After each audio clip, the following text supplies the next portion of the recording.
भी सकते हैं अगर कुछ अल्फाज होगा। दोस्तों, मैं मेवात की जो ज्योग्राफी है आमतौर पर उसके बारे में बोलता रहता हूँ और फिलहाल यही कहूँगा कि जो लोकेशन है, सबसे पहले तो यही बताना चाहूँगा कि ये किशनगढ़ और अलवर के बीच का जो इलाका है वो है और बहुत खूबसूरत इलाका है। आप देख सकते हैं कि इस पूरी सराउंडिंग्स में जो है पहाड़ ही पहाड़ हैं और एक पहाड़ में से दूसरा पहाड़ जो है शुरू हो जाता है, ख़त्म हो जाता है। और मैं यही कहता रहता हूँ हमेशा मेवात इलाके के बाशिंदों से कि पहाड़ जो हैं ये कुदरत की नेमत एक तरह से हमारे लिए हैं और इनकी कद्र हमें करनी चाहिए।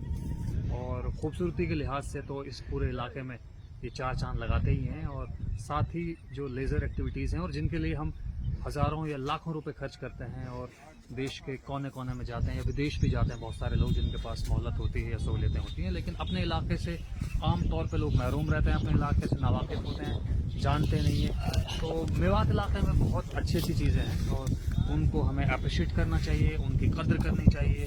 और ख़ास तौर पे काले पहाड़ के बारे में तो भाई हमारे बुजुर्ग बताते ही रहे हैं कि भाई तो बहुत ज़बरदस्त पहाड़ है और या काले पहाड़ से बहुत सारी हमारी तारीख जुड़ी पड़ी है मेवात इलाके की। और ख़ास तौर पे सन 47 के जो वाक़ये हुए हैं वहाँ में ये कालो पहाड़ एक तरह से आड़ भी बना हो और एक तरह से या काले पहाड़ की वजह से बहुत सारे लोगों की जान भी बची। तो ये काला पहाड़ है और यहाँ की शुरुआत तो हो जावे सोना के आसपास जो एक बड़ो गांव है ठाकुरन को मुंशी होसू और वहाँ के बाद में फिर सोना, ताउड़ू, लहू, फिरोजपुर, झिरका और फिर अलवर तक निकल जावे। तो कहने का मतलब ये कि जब भी मेवात की तारीख से आप वाबस्ता हो गए तो ये लाजिम है कि काला पहाड़ को जिक्र वहाँ में ज़रूर आएगा। और जो हिस्टोरियंस हैं, जो जोग्राफर्स हैं या जो आर्कियोलॉजिस्ट्स हैं वो इस पूरे माउंटेन को देते हैं नाम अरावली का। और Aravali is one of the oldest mountains of the world. ये अपने आप में एक बहुत बड़ी चीज़ है और मैं तो यही कहूँगा कि मेवात इलाके के लोगों को ख़ास तौर पे अरावली से वाबस्ता होना बहुत लाजिम है और इसकी कद्र करना चाहिए।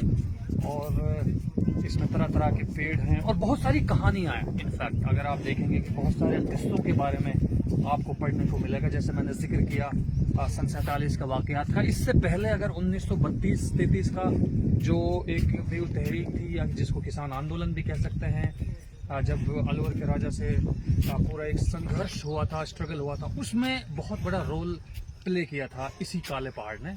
और हमारे लोग आज भी एक तरह से एक डिवीज़न करा मेवात इलाके में कि भाई पहाड़ ऊपर हो, पहाड़ नीचे। ये पहाड़ ऊपर को खित्ता है, पहाड़ नीचे को खित्ता दूसरा मेवात को। खासतौर पर पहाड़ ऊपर को जो खित्ता है अलावा ताउड़ू शहर के आसपास के इलाके के बाकी पूरा राजस्थान स्टेट में कवर करें। और बाकी जो पहाड़ नीचे को इलाका है कुछ जगह छोड़ के, जैसे रामगढ़ के आसपास, नौगांवा के आसपास, लक्ष्मणगढ़ के, गोविंदगढ़ नगर और कामा के आसपास, और जो बेशतर जो इलाका है वो हरियाणा वाले मेवात में कंसिडर करें हुआ है। जैसे तो जिला पूरो है, पलवल है, फरीदाबाद है, गुड़गांव है, पुनाना, सूले के सोना और धौज, फतेहपुर वगैरह, वो सारा एक तरह से वो वालों मेवात है। तो एक डिवीज़न भी है, एक कालो पहाड़ एक तरह से डिवीज़न भी है। तो यही मैं आपको बताना चाह रहा हूँ। बहुत बहुत शुक्रिया।